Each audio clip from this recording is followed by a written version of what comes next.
So, ganito lang pala siya, guys. Oh. Yan. Yan. Buksan na. Kainis.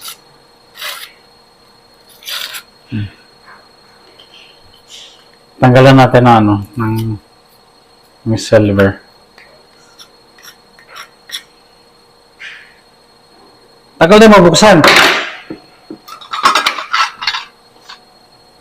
So, mag-shine tayo ng sapatos natin. Ganito tayo mag-shine. Yan. Yan, makita niyo yung sapatos natin, pinag-shine natin. Yan. Meron tayong brush.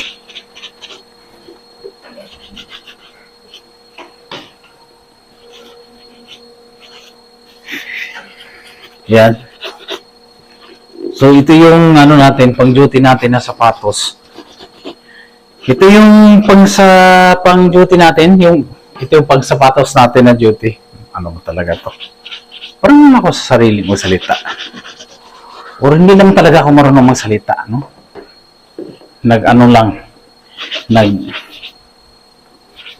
Kumbaga, yung sinasabi nila na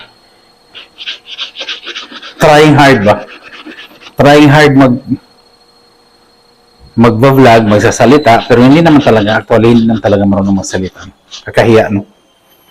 Bakit yung iba, ang ganda-ganda ng tono nila, no? Pag magsasalita sila, ang ganda-ganda ng tono nila. Sa akin, hindi. Parang hindi pa nga ako makapagtiwalaan naman kung magsasalita sa mag-convince. Parang hindi pa ako mapagkakatiwalaan, eh. Ewan ko ba kung bakit. Pero yung ibang tao magsalita, no? Tiwalang-tiwala kagad sila, kahit scammer na yun.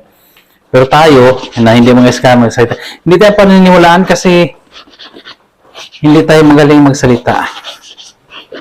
Yan. So, tapos na tayo nag-shine ng tayong sapatos. Ano natin to? Yan. Takloban na natin. No? Yan, ganyan. Tapos ikutin na lang natin bukas kung mag-shine tayo ulit.